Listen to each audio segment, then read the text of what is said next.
diversionary tactic, wag the dog nga sinabi ko noon na ginagawa is yung pag-atake sa akin.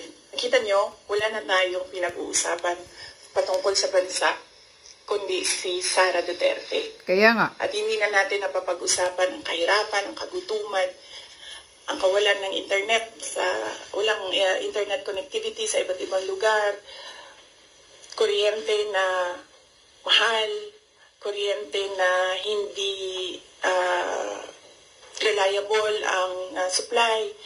Ang daming problema ng bansang ito. Pero hindi na pag-usapan dahil pinapag-usapan natin si Inday Sara Duterte. Pero wala namang problema sa akin yon. Kaya ko naman sagutin yan lahat kasi alam ko naman wala akong ginawang mali. So kahit ano pang itapon nila, sasagot ko yan.